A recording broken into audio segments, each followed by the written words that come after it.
Haleluya. Shalom. Amin. Puji Bapa Yahweh.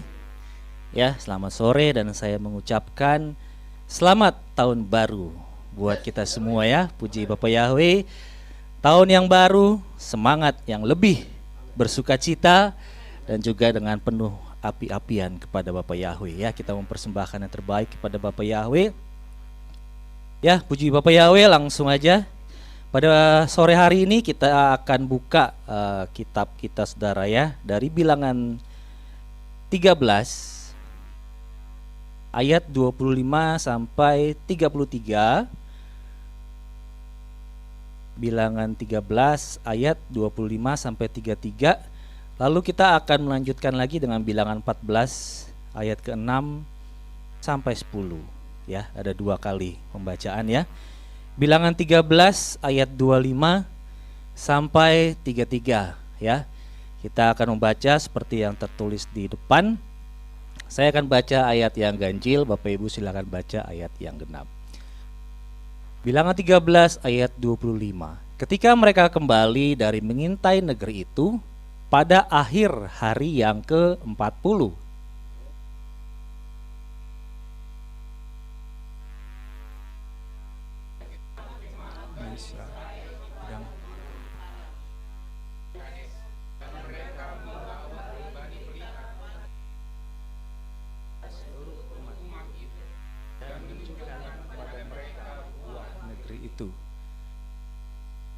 Dan mereka melaporkan kepadanya serta mengatakan, kami sudah datang ke negeri tempat engkau telah mengirim kami, dan memang ia berlimpah-limpah susu dan madunya, dan inilah buahnya. Yuk kita baca sama-sama aja ya. Namun yang tinggal di negeri itu adalah bangsa yang kuat, dan kota-kotanya sangat besar, sulit ditembus.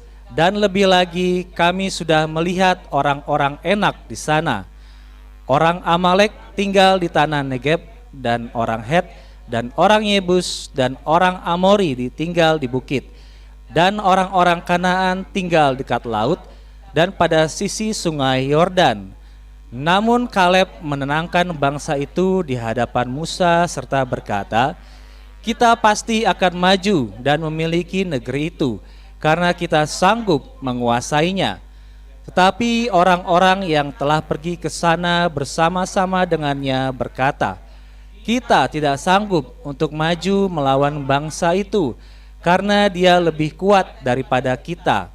Mereka juga menyampaikan kabar buruk kepada Bani Israel tentang negeri yang telah mereka intai, dengan mengatakan, negeri yang telah kami lintasi untuk mengintai di dalamnya adalah negeri yang memakan mereka yang mendiaminya. Dan semua orang yang telah kami lihat di tengah-tengah mereka adalah orang-orang yang tinggi. Dan di sana kami telah melihat raksasa-raksasa keturunan Enak yang berasal dari para raksasa. Maka di mata kami menjadi seperti belalang, dan demikian pula lah kami di mata mereka. Lanjut lagi Bilangan 14 ayatnya yang ke-6 sampai ke-10. Bilangan 14 ayat 6 sampai 10. 3, 2, 1. Dan Yosua anak Nun dan Kaleb anak Yefun dari para pengintai negeri itu mengoyakkan pakaian mereka, dan mereka berbicara kepada seluruh jemaat Bani Israel dengan mengatakan, negeri yang telah kami lintasi untuk mengintai di dalamnya adalah negeri yang luar biasa baiknya.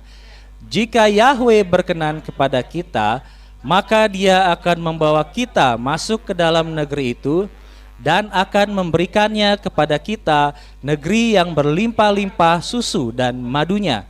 Hanya janganlah memberontak terhadap Yahweh, serta janganlah kamu takut kepada penduduk negeri itu, karena mereka adalah santapan bagi kita. Pelindung mereka sudah menyingkir dari mereka, tetapi Yahweh beserta kita. Janganlah kamu takut kepada mereka. Satu lagi, dan seluruh umat itu mengancam untuk melempari mereka dengan batu. Tetapi kemuliaan Yahweh tampak di kemah pertemuan kepada seluruh Bani Israel. Amin. Puji Bapa Yahweh. Silakan duduk. Haleluya. Ya. Hari ini adalah tahun baru, tahun 5782. Ya. Tadi ada Bu Ita ya, Bu Ita masih baru. Jadi kita merayakan apa yang diperintahkan saja oleh Bapak Yahweh ya. Yang tidak diperintahkan ya tidak usah kita lakukan. Ya. Nanti Ibu bisa baca sendiri di dalam kitab Imamat. Imamat 23 ya. Di situ ada hari-hari raya yang ditetapkan, yang diperintahkan oleh Bapak Yahweh untuk dilakukan. Ya, hari raya yang pertama ada hari raya Paskah. Ya, ini biasa dilakukan oleh banyak orang Nasrani, orang Kristen, hari raya Paskah. Lalu yang kedua, hari raya roti tidak beragi. Ini tidak pernah dirayakan. Lalu hari raya ketiga ada hari raya buah sulung, juga tidak dirayakan. Hari raya keempat ada hari raya apa ini? Hari raya ketujuh atau hari raya Shavuot. Ya. Lalu hari raya kelima ada hari raya hari ini, hari raya Rosh Hashanah. Yang keenam ada hari raya pendamaian atau penebusan. Lalu yang ketujuh ada hari raya Pondok Daun, ya. Ini untuk dijabarkannya sangat banyak, jadi kalau mau dibaca nanti silakan aja dulu dibaca, ada hari-hari rayanya. Dan kita juga ada tanggalannya, tanggalan kalender sendiri yang nanti bisa dilihat ya. Itu lebih mudah dipahami ya.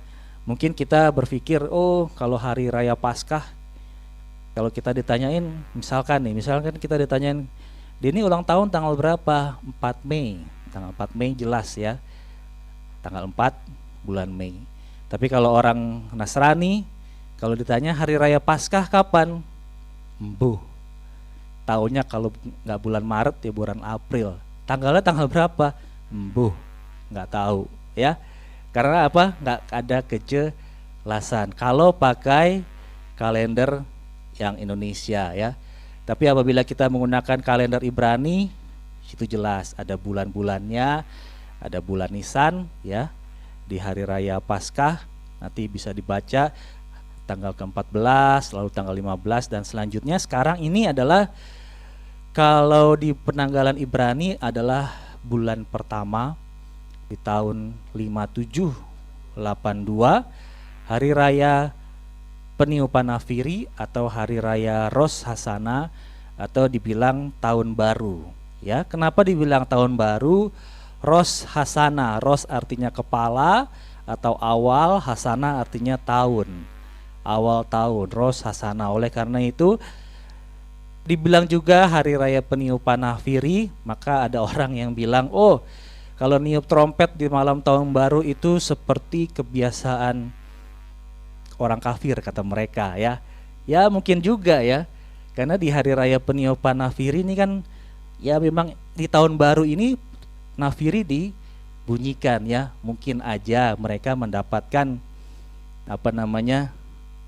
mendapatkan pemikiran seperti itu, bahwa peniupan trompet di tanggal 1 Januari itu adalah kebiasaan atau juga yang biasa dilakukan oleh orang Israel yang mereka katakan kafir ya. Tapi ya puji Bapa Yahweh, kita di sini diperintahkan oleh Bapa Yahweh untuk merayakan hari raya peniupan nafiri, hari raya kelima ini ya. Hari raya kelima, Rosh artinya kepala, Hasana itu tahun ya. Itu aja sebagai pengantar ya. Dan kita mau balik ke slide. Pada saat ini, di hari yang indah ini, untuk kita mengawali tahun ini, saya ya, kalau dulu saya memberitakan firman tentang, saya juga tidak menyangka ternyata ini dikenang dikenang dan dihafal banget sama jemaat, yaitu apa judulnya apa? kaca spion. Ya, hal-hal yang biasa kita dengarkan, hal-hal yang biasa kita lihat, kalau itu dijadikan sebagai dijadikan sebagai contoh, itu biasanya akan teringat terus ya, kaca spion. Dan pada hari ini, balik ke slide ini, saya akan memberitakan mengenai, ya ini ilustrasi aja. Ilustrasinya Bapak Ibu sering pakai ini, apa namanya? Masker, ya. Jadi hari ini saya akan memberitakan bukan tentang maskernya, tapi ini perumpamaan tentang masker, dan saya harap Bapak Ibu juga bisa mudah mengingat dan juga mudah mengerti akan maksud dari firman Tuhan yang boleh kita baca, yang boleh kita meditasikan pada sore malam hari ini ya. Next, selanjutnya. Masker. Next, selanjutnya. Slide selanjutnya. Masker ini adalah alat pelindung diri untuk pernafasan. Ya, oleh karena itu ditaruhnya di depan mulut dan di depan hidung. Ya, bukan di depan muka, bukan muka begini ya. Ini di depan mulut dan di depan hidung untuk menutup jalur masuk dan keluar udara, atau juga sebagai jalur pernafasan dari manusia, ya. Dulu juga pernah saya berikan pemahaman bahwa APD atau alat pelindung diri ini adalah proteksi terakhir. Proteksi terakhir ketika kita mengalami gangguan, mengalami masalah, ya. Kenapa saya bilang ini adalah proteksi terakhir? Ini bisa misalkan kita keluar karena pemotor, nih pemotor biasanya kan pakai masker. Apabila dia tidak mau pakai masker, maka bahayanya harus dihilangkan. Bahayanya dihilangkan yaitu apa? Dia tidak perlu bepergian naik motor, jadi dia tidak perlu pakai masker. Itu adalah kontrol pertama. Kontrol yang kedua adalah substitusi, diganti. Bagaimana caranya supaya pengemudi motor tidak menggunakan masker karena supaya menghindari debu, yaitu apa? Dia menggunakan mobil. Motor diganti mobil. Oleh karena itu ada lagi nanti namanya rekayasa engineering, ada administrasi kontrol, dan yang terakhir adalah APD. Kontrol-kontrol di atas tidak bisa dihilangkan. Dia tidak punya mobil, terpaksa harus naik motor, maka dia harus menggunakan APD, masker, supaya tidak terganggu pernafasannya, ya, seperti debu atau seperti ya kotoran-kotoran dari asap lah ya. Dia harus menggunakan APD. Kenapa terakhir? Karena dia terpapar langsung dengan bahaya, dengan debu, ya. Di sini pakai masker, kotorannya langsung terpapar di masker. Oleh karena itu alat pelindung diri yang di sini saya pakai contoh adalah masker, adalah proteksi terakhir.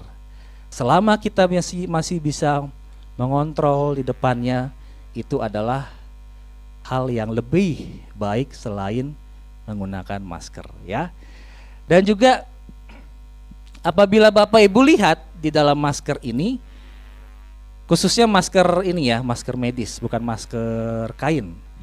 Masker medis ini kalau Bapak Ibu lihat, depan sama belakang strukturnya beda, ya. Struktur dalamnya apa? Berbulu. Apalagi dia agak kasar sedikit, mudah menyerap.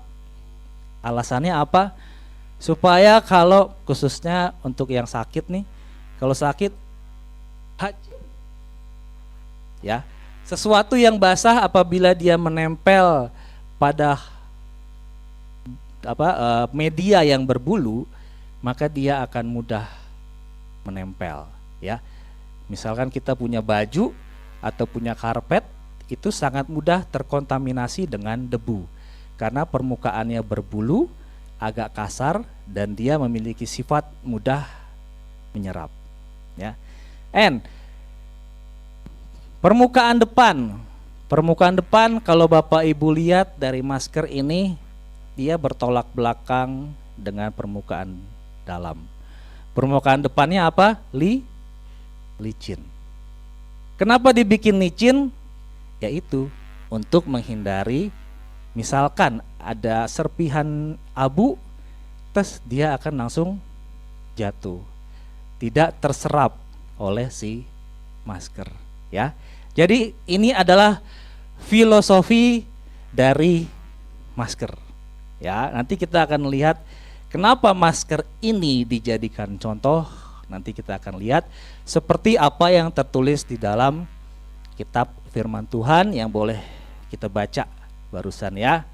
Masker. Next, selanjutnya kita juga telah belajar tadi, telah membaca tentang pengintaian yang dilakukan oleh perwakilan dari masing-masing suku Israel.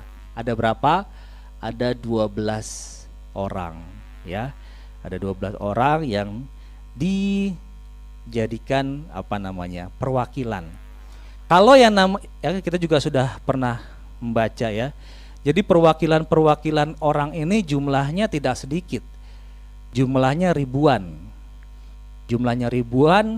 Bapak Ibu bisa bayangkan kalau jumlahnya ribuan yang dipilih satu, itu pasti orang-orang pilihan, orang-orang terbaik, orang-orang ternama, orang-orang yang apabila di sini dikhususkan untuk mengintai, pasti dia memiliki kemampuan yang membedakan di antara teman-temannya yang lain. Kenapa? Karena dia diberikan kepercayaan untuk mengintai daerahnya, ya. Dengan objek yang harus diintai adalah tanah yang dijanjikan oleh Bapa Yahweh, yaitu tanah Kanaan, ya. Diintai dulu karena di sana ada banyak sekali orang-orang yang tinggal di sana. Perlu diintai dulu. Jadi Nabi di sini dikatakan Nabi Moshe dan Harun memerintahkan kepada para pengintai tersebut untuk mereka mengintai. Mengintai apa sih yang diintai? Banyak. Yang diintai adalah Bilangan 13 ayat 17 saya akan baca. Kamu akan melihat negeri itu bagaimanakah dia dan orang-orang yang berdiam di dalamnya. Apakah mereka sedikit atau banyak? Apakah kota itu baik atau buruk? Apakah mereka tinggal dalam perkemahan atau dengan perbentengan? Dan bagaimanakah tanahnya, subur atau tidak? Apakah di dalamnya terdapat pohon-pohon atau tidak? Dengan ditutup, yaitu haruslah kamu menguatkan dirimu, ya. Itu yang diperintahkan oleh si Nabi Musa atau Nabi Moshe kepada para pengintai tersebut, ya. Objek intainya, tujuannya, visi utamanya adalah tanah yang sudah dijanjikan oleh Bapa Yahweh, ya. Pegang erat objek intai. Objek intainya adalah sudah dijanjikan oleh Bapa Yahweh, ya. Itu dulu yang kita pegang. Ya, bertugas untuk meneliti, mencari info sebanyak-banyaknya.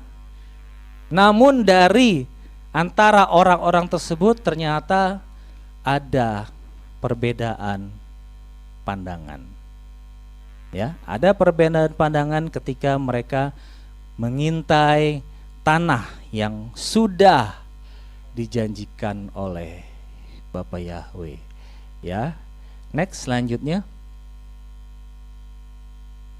Pandangan tersebut saya bedakan di sini antara 10 dan 2, ya. Katanya orang yang 10 bahwa di tanah yang dijanjikan, yang sudah dijanjikan oleh Bapa Yahweh, itu tanahnya didiami dan ditinggali oleh bangsa yang kuat. Kata mereka juga kota itu sulit ditembus. Ya. Tadi juga kata mereka orang-orangnya suka memakan kita. Ya. Itu menurut penilaian 10 orang tadi. Lalu selanjutnya, tetapi ketika siapa? Yosua anak Nun dan Kaleb anak Yefun, mereka berpendapat lain. Ya, tanah yang sudah dijanjikan Yahweh, negeri itu luar biasa baik. Ya, bukan baik tetapi luar biasa baik. Padahal apa? Mereka sama-sama memiliki kesempatan untuk mengintai, ya. Kalau untuk mengintai, apalagi mereka cuman sedikit jumlahnya, mereka pasti bareng-bareng terus. Nggak mungkin satu ke sana, satu ke sini, satu ke sini mencar. Ya, apalagi zaman dulu kan belum ada HT, belum ada radio, belum ada WA. Nih kita kumpul di sini, kita kumpul di sini kan belum ada, ya. Jadi pasti jalannya bareng-bareng. Apa yang dilihat sama, apa yang dirasakan sama, apa yang mereka perbuat sama, ya. Ke-12 orang itu sama-sama mengintai, tetapi pendapatnya, pandangannya beda-beda. Bahkan si Yosua dan Kaleb mengatakan bahwa tanah yang dijanjikan Yahweh itu berlimpah susu madunya, ya. Itu tidak dikatakan oleh ke-10 orang. Lalu si Kaleb dan Yosua bilang juga, kalau tadi 10 orang bilang mereka akan memakan kita, tetapi Kaleb dan Yosua bilang mereka santapan kita. Terbalik. 2:10 atau 1:5. Mereka santapan kita. Dan bahkan mereka, Yosua Kaleb bilang pelindung mereka sudah menyingkir. Ya. Sama-sama ngelihat, sama-sama merasakan, ya.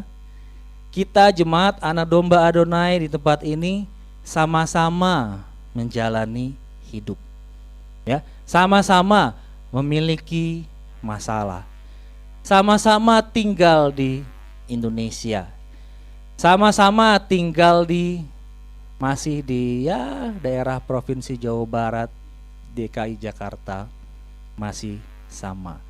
Tapi kita boleh belajar dari para pengintai ini, ya, di tahun yang baru ini.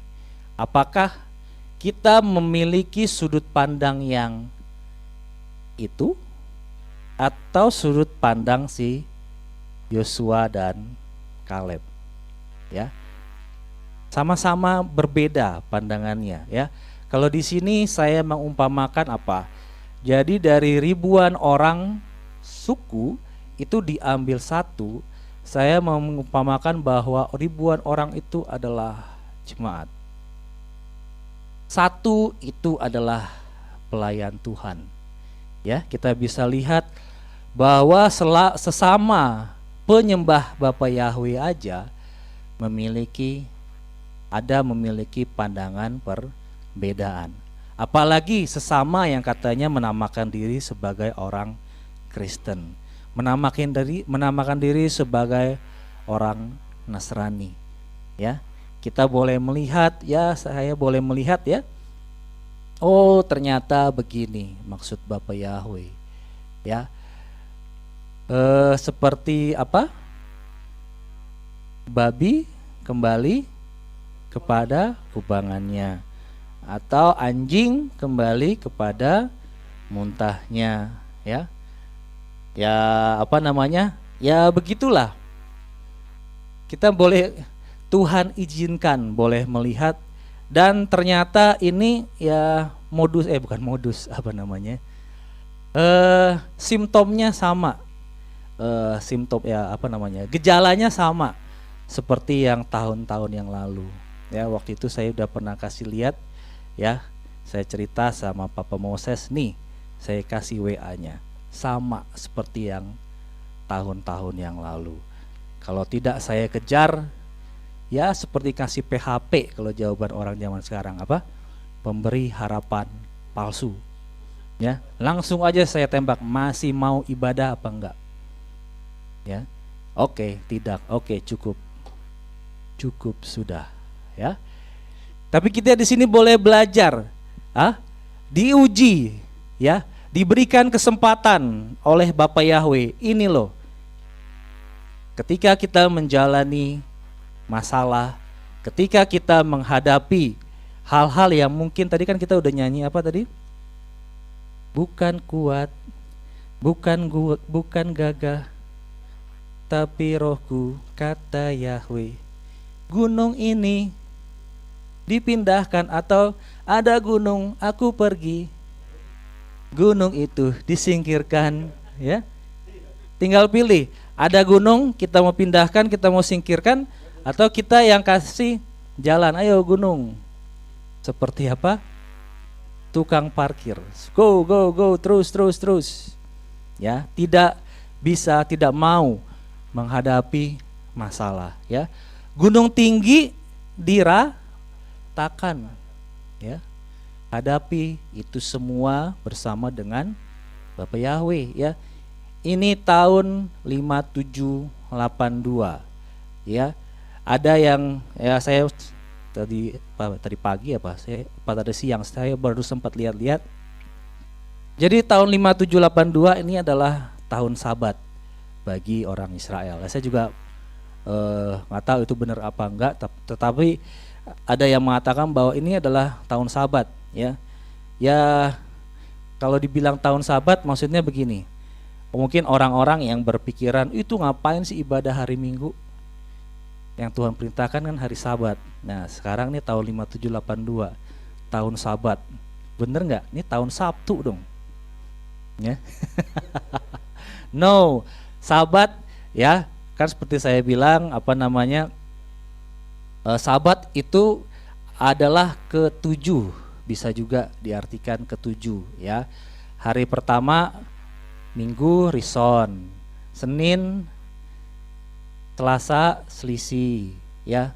Pokoknya itu. Nah, tuh hari ketujuh bisa juga dikatakan sebagai Sabat, ya. Hanya dikatakan ketujuh, dan ini tahun Sabat, berarti tahun ke-7, bukan tahun Sabtu, ya.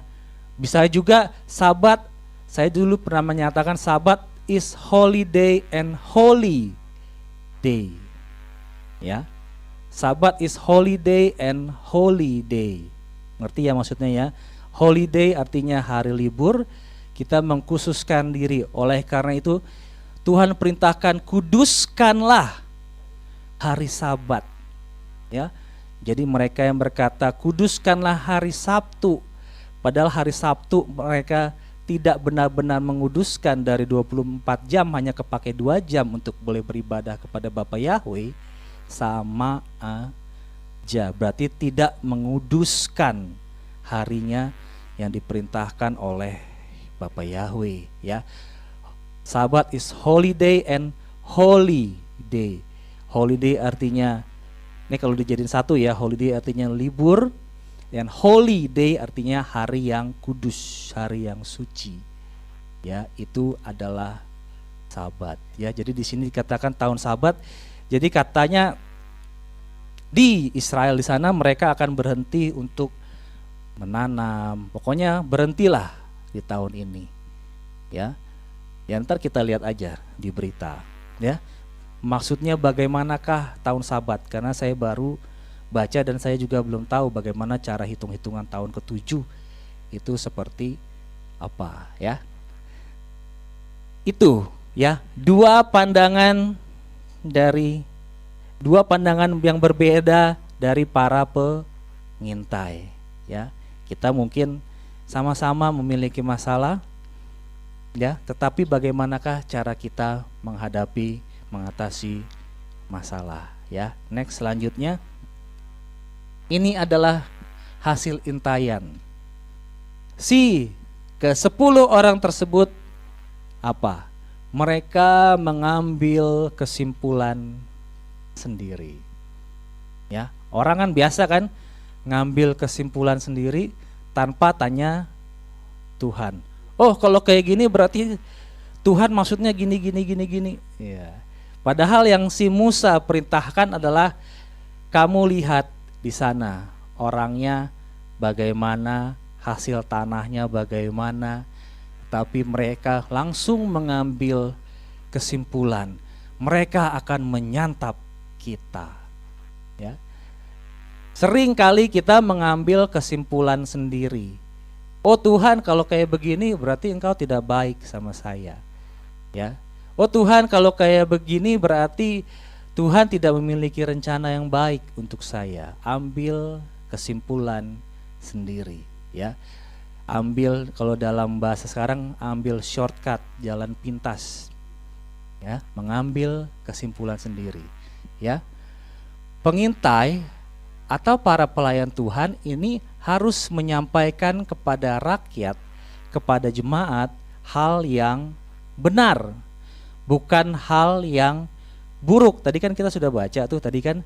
Jadi mereka hanya mengatakan hal-hal yang buruk kepada Musa Harun dan juga kepada para masyarakat, ya, kepada rakyat yang ada di sana. Tadi kita udah baca tadi, ya. Mana tadi? Mereka hanya menyampaikan hal yang buruk. Mana tadi? Ya, tadi kita udah baca sama-sama tadi kan, bahwa mereka hanya menyampaikan hal yang buruk. Sedangkan negeri yang berlimpah susu madunya tidak disampaikan. Hal-hal yang baik, hal-hal yang positif tidak disampaikan. Tetapi berbeda ketika si Kaleb dan Yosua, ya, dia mengatakan hal-hal yang positif, hal yang baik, hal yang membangun, ya. Pemimpin yaitu Musa. Kita semua adalah pemimpin, khususnya pemimpin bagi diri kita sendiri, ya. Pemimpin harus mengambil keputusan berdasarkan kehendak Tuhan.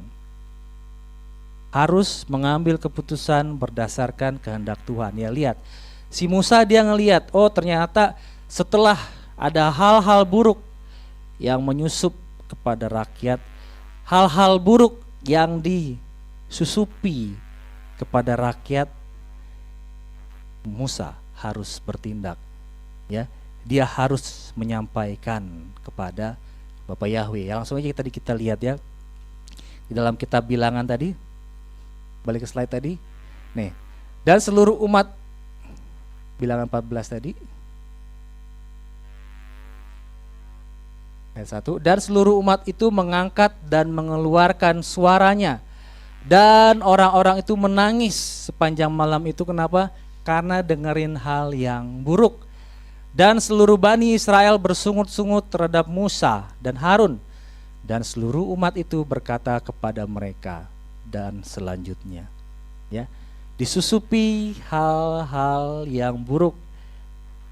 Akhirnya apa? Orang-orang itu menangis sepanjang malam. Disusupi hal-hal yang buruk, kepala pusing, ya, kepikiran terus, ya, disusupi oleh hal-hal, ya, kita mungkin nggak sadar, ya, disusupin. Oh, ada pengajaran dari sini, pendetanya terkenal. Ada pengajaran dari luar, ya, seperti yang saya bilang mengenai apa? Gadis bijaksana dan gadis bodoh. Kelamaan ngelihat apa? Kaca spion, akhirnya nggak sadar, belok, ngikut. Ya, jadi itulah, ya, hal-hal yang buruk, hal yang kita dengar itu bisa membuat iman kita kepada Bapa Yahweh melenceng, pergi, nggak sadar, ya. Apalagi nih, waduh, nih pendetanya kalau dalam zaman sekarang, kalau dalam bahasa TikTok followernya banyak, Kalau dalam bahasa YouTube subscribernya banyak. Ya, jadi diikutin aja. Oh, bagus nih. Wah, benar nih pengajaran tentang akhir zaman, ya. Tetapi firman Tuhan katakan apa? Jangan belajar jalannya setan, ya. Hati-hati.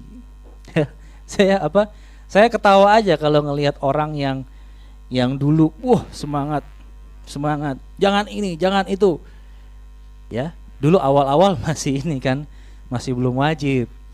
Ya, ngatain. Denny, kamu gimana? Denny, kamu gimana?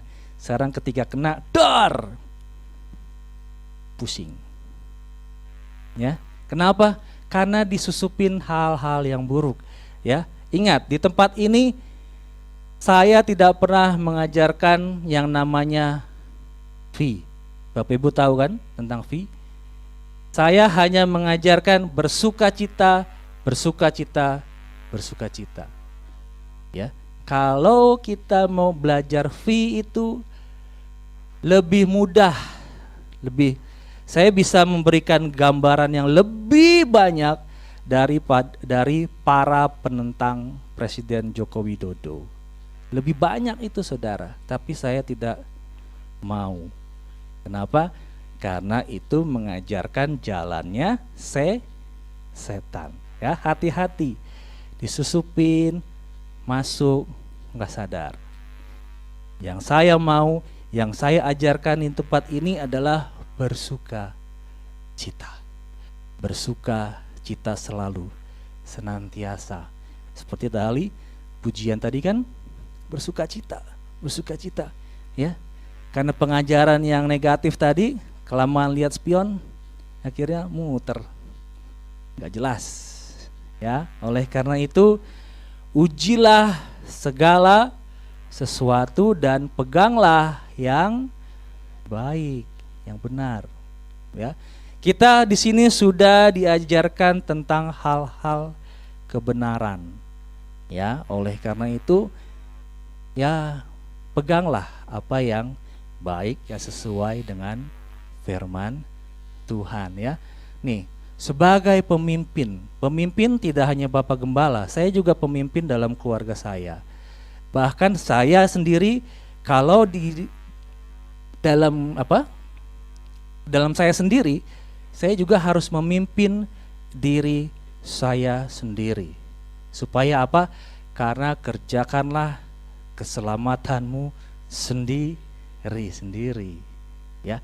Kita semua adalah pemimpin yang harus bertanggung jawab di hadapan Bapak Yahweh. Mau dengar 10 pengintai atau mau dengar 2 pengintai. Tadi di awal saya sudah bilang, ingat dan pegang erat visinya, objeknya, tujuannya apa? Tanah yang sudah dijanjikan oleh Bapak Yahweh, yaitu tanah Kanaan. Tuhan sudah kasih, di situ ada tanah Kanaan. Tetapi kita lihat tadi ada pandangan yang berbeda. Oh, di situ orangnya besar-besar. Di situ orangnya suka memakan orang. Ya, nanti kalau kamu di V itu, ya, lucu juga saudara ya.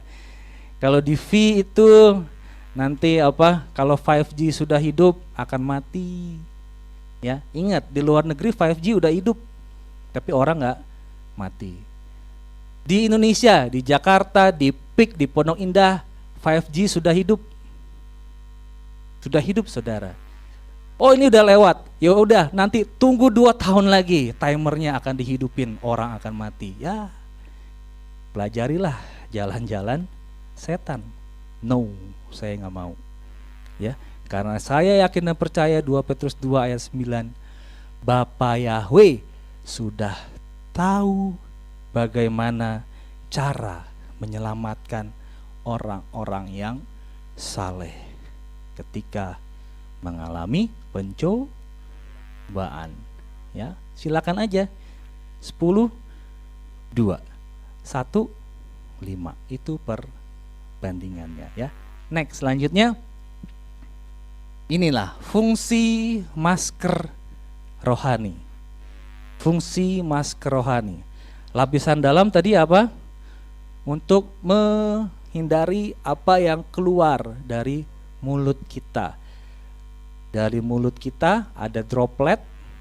Droplet tuh seperti air liur atau juga seperti ya pokoknya penyakit termasuk bau ya. Bapak Ibu kalau misalkan pakai ini nggak ganti-ganti aja 3 hari 4 hari apa? Bau ya. Pakai ini nggak ganti-ganti bau alias apa? Ada sesuatu penyakit yang terserap di sini ya. Ketika kita mengeluarkan pernyataan, hati-hati, difilter dulu, dimaskering dulu, pakai masker rohani ya. Hati-hati dalam berbicara, hati-hati dalam mengeluarkan pernyataan, dalam mengeluarkan pendapat. Ini ada banyak sekali ayat tentang mulut, tentang bibir. Ya, kita baca coba Amsal 4 ayat 24. Dan akhirnya Bapak Yahweh akan memberikan lidah, mulut, bibir yang bersih kepada mereka yang mau menyembah kepada Bapak Yahweh. Amsal 4 ayat 24. Palingkanlah darimu mulut bengkok. Ya. Mulut bengkok maksudnya bukan seperti orang stroke, bukan. Mulut bengkok itu artinya apa? Perkataannya nggak bisa dipegang. Ya, bengkok kan kanan, bisa bengkok ke kanan, bisa bengkok ke kiri, ya. Gak bisa dipercaya. Dan jauhkanlah darimu bibir yang serong ya. Udah pertama bengkok, yang kedua serong ya. Mungkin ntar lama-lama cross kali ya. Udah gak jelas, omongannya tidak bisa dipegang. Amsal 8 ayat 7 dan 8. Ini ayat mengenai mulut, mengenai bibir yang harus kita masker, yang harus kita tutup. Amsal 8 ayat 7 dan 8. Sebab mulutku akan mengatakan kebenaran ya. Kalau kebenaran itu baunya apa? Harum, enak. Dan kefasikan adalah kekejian bagi bibirku. Segala perkataan mulutku ada di dalam kebenaran. Di dalamnya tidak ada yang jahat dan berbelit-belit ya. Tidak ada yang jahat, tidak ada yang bau, tidak ada yang menimbulkan sakit penyakit, tidak ada yang menimbulkan penyakit menular kepada orang lain. Kenapa? Karena setiap berkata-kata dipikir dulu, dimasker dulu, disaring dulu. Jangan sampai perkataanku melukai hati Bapa Yahweh ya. Lalu kita juga lanjut dalam kitab Matius atau Matius 15 ayat 18. Matius 15 ayat 18. Matius 15 ayatnya yang ke-18. Matius ayat 18. Oke. Namun apa yang keluar dari mulut ia timbul dari hati, dan itulah yang menajiskan orang ya. Kalau hatinya buruk, hatinya penuh dendam, hatinya berburuk sangka, berprasangka tidak baik, itu akan keluar dari mulut. Dan apa yang keluar dari mulut itu yang menajiskan orang. Kenapa? Karena dia mempengaruhi orang ya, mentransfer hal-hal yang buruk, yang tidak baik. Dan akhirnya dalam kitab Sefanya ayat 3 Sefanya 3 ayat ke-9 bahwa Bapa Yahweh akan memberikan bibir yang bersih kepada kita untuk boleh menyembah Dia ya. Balik ke slide. Fungsi masker yang kedua. Tadi kan fungsi masker bagian dalam. Sekarang kita lihat fungsi masker bagian luar ya. Tadi bagian luar apa? Licin. Dia tidak dibuat tidak menyerap. Supaya apa? Ketika ada debu, ada partikel, ada droplet, ada cairan yang kena ke sini, dia tersingkir ya. Kalau debu dia bisa jatuh. Kalau droplet atau hal yang basah dia tidak terserap ya. Fungsi lapisan luar, tangkal segala berita negatif, ajaran negatif, khotbah negatif. Ya, sekali lagi, tangkal segala cerita negatif, ajaran negatif, khotbah negatif, seperti tadi yang 10 orang. Mereka hanya memberitakan kabar buruk. Ya, hanya kabar buruk. Beda sama si Yosua dan Kaleb. Dan akhirnya karena si Yosua dan Kaleb, karena mereka memberitakan hal-hal yang benar, hal-hal yang baik, hal yang memang sudah dijanjikan oleh Bapa Yahweh, Tuhan pasti akan memberikan yang terbaik. Maka Tuhan juga memberkati Yosua dan Kaleb. Ya, tidak perlu lagi belajar tentang setan, tidak perlu belajar tentang hal-hal yang buruk. Ya, cukup dengar saja, nggak usah dipelajari. Ya, sekali lagi, nggak usah dipelajari. Ya, saya membayangkan orang kalau membicarakan hal-hal yang buruk itu biasanya 2 jam 3 jam itu mampu. Ya, tetapi ketika seperti saya aja ini, saya mungkin kalau ngomongin orang saya 2 jam 3 jam bisa, tapi kalau saya disuruh berkhotbah lebih dari 1 jam tuh biasanya saya mikir harus nyiapin bahan apa lagi. Ya, ketika kita memperkatakan firman, ya, kalau tidak diurapi oleh Bapa Yahweh, susah memberitakan kebenaran firman Tuhan. Ya, kalau mengatakan hal yang buruk tidak perlu diurapi oleh Bapa Yahweh. Ya, banyak temennya setan-setan banyak. Jadi ya, Bapak Ibu tahu ini apa namanya, peribahasa, the birds of feather flocks together. Burung-burung yang sebulu dia hinggapnya sama-sama. Ya, jadi di sini yang dipakai yang apabila kita tidak mau dipakai oleh Tuhan, ya kita juga akan terbawa seperti si burung-burung tersebut yang ngumpul sama setan, sama burung, hal-hal yang jelek, yang buruk.